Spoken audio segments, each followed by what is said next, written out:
जय सिया राम, जय श्री कृष्णा, जय ठाकुर जी। पुत्रदा एकादशी, श्रावण शुक्ल पक्ष की एकादशी का नाम पुत्रदा एकादशी है। धर्मराज युधिष्ठिर बोले, हे भगवान, अब आप मुझे श्रावण मास के शुक्ल पक्ष की एकादशी की कथा सुनाइए। इस एकादशी का नाम और इसकी विधि क्या है, सो सब कहिए। श्री मधुसूदन बोले कि हे राजन, अब आप शांति पूर्वक श्रावण माह के शुक्ल पक्ष की एकादशी की कथा सुनिए। इस कथा के श्रवण मात्र से ही वाजपेय यज्ञ का फल मिलता है। द्वापर युग के आरंभ में महिष्मती नाम की नगरी में महिजित नाम का एक राजा पुत्रहीन था। वह सदैव चिंताग्रस्त रहता था।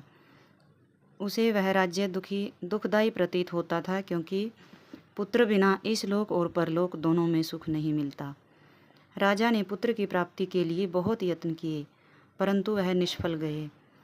जब वह राजा वृद्ध होने लगा तो उसकी चिंता भी बढ़ने लगी।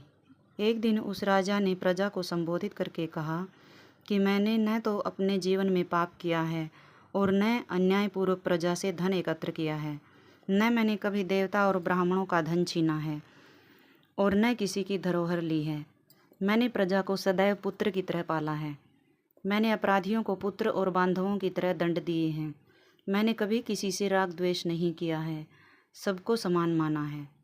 इस प्रकार धर्मयुक्त राज्य करने पर भी मैं इस समय महादुख पा रहा हूँ। सो इसका क्या कारण है, मेरी कुछ भी समझ में नहीं आ रहा है। राजा महिजीत की इस बात को विचारने के लिए मंत्रीगण आदि वन को गए। वहाँ वन में जाकर उन्होंने बड़े बड़े मुनियों के दर्शन किए।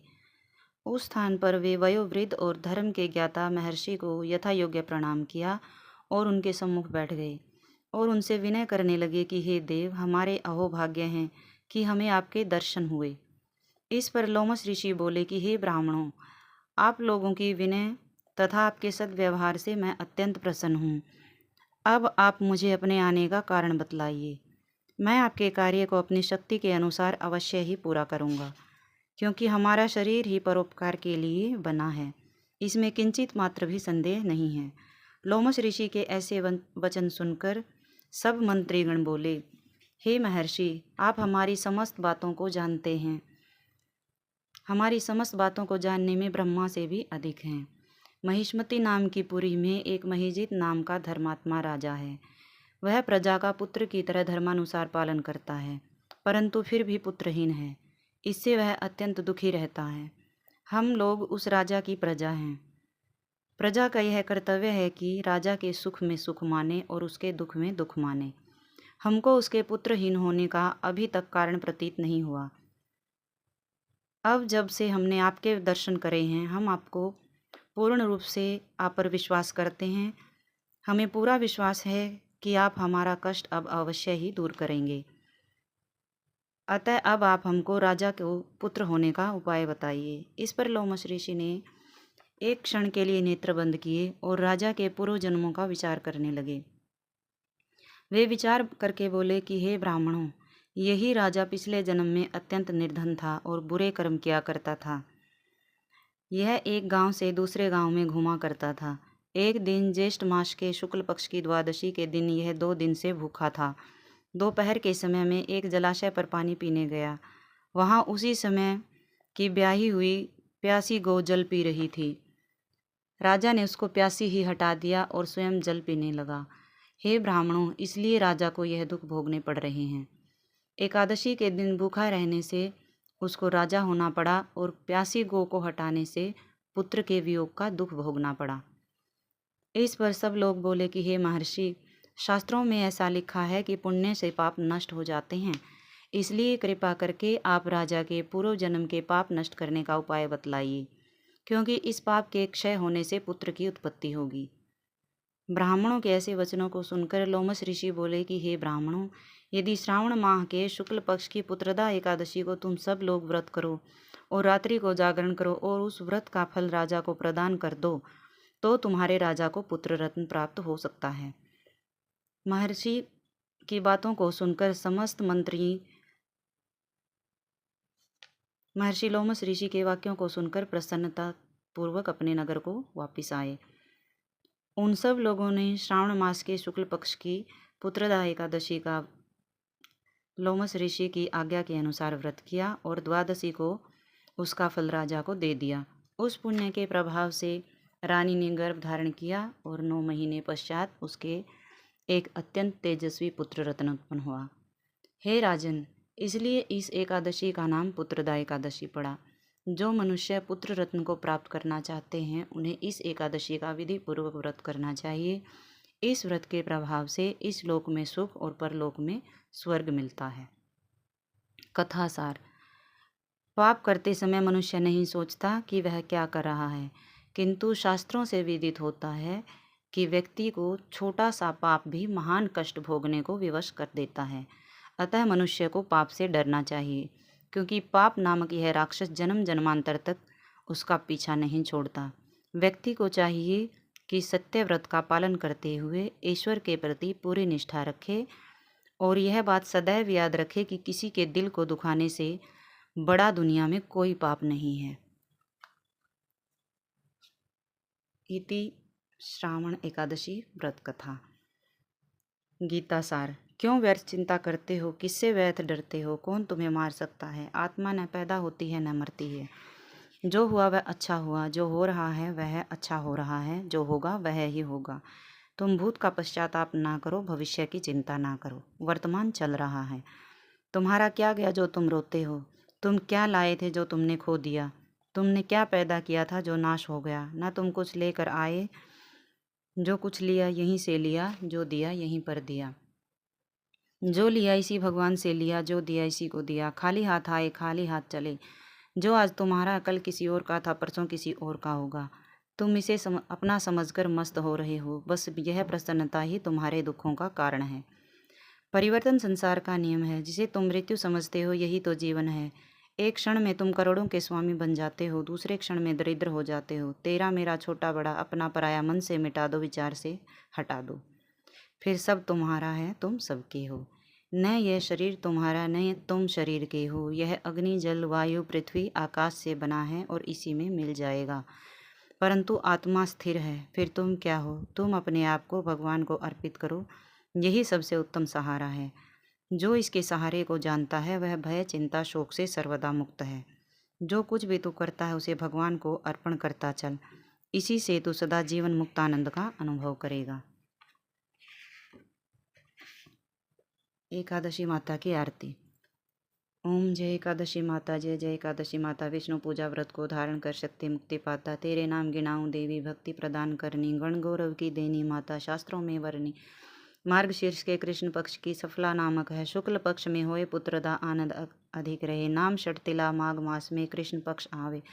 शुक्ल पक्ष में जया कहावे, विजय सदा पावे। विजया फागुन कृष्ण पक्ष में शुक्ला आमल की। पाप मोचनी कृष्ण पक्ष में चैत्र महावल की।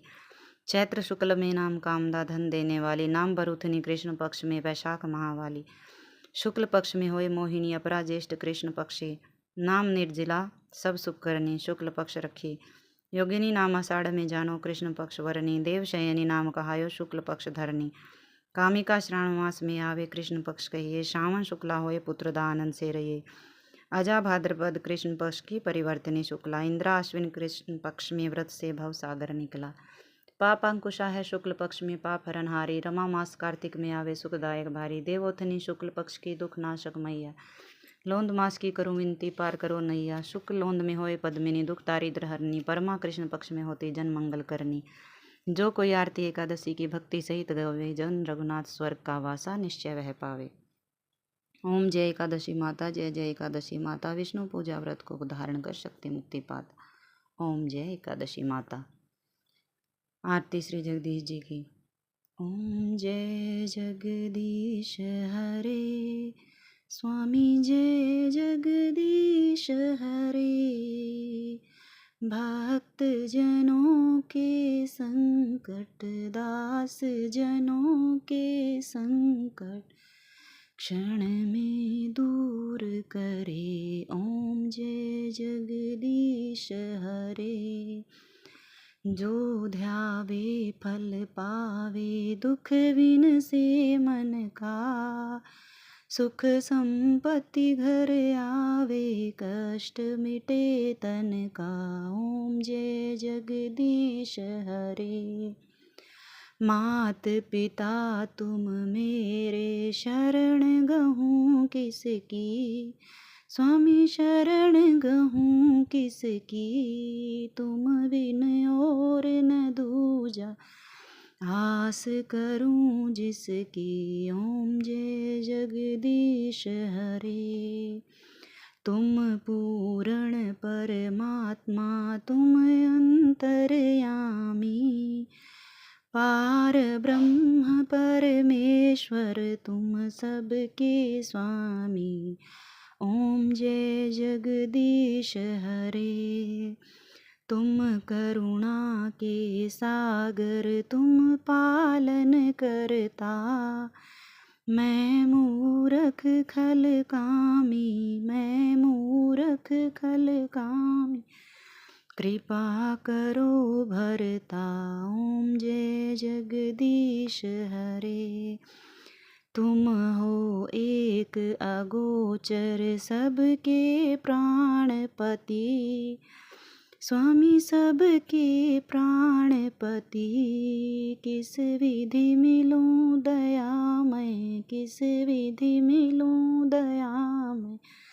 तुमको मैं कुमति। ओम जय जगदीश हरे। दीन बंधु दुख हरता, ठाकुर तुम मेरे। अपने हाथ उठाओ, शरण पड़ा तेरे। ओम जय जगदीश हरे। विषय विकार मिटाओ, पाप हरो देवा। श्रद्धा भक्ति बढ़ाओ, श्रद्धा भक्ति बढ़ाओ।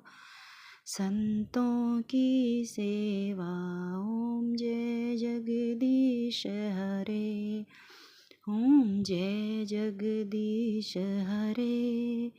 स्वामी जय जगदीश हरे। भक्त जनों के संकट, दास जनों के संकट, क्षण में दूर करे। ओम जय जगदीश हरे। जय सिया राम, जय श्री कृष्ण, जय सिया राम। हरे कृष्णा राधे राधे। जय लक्ष्मी नारायण।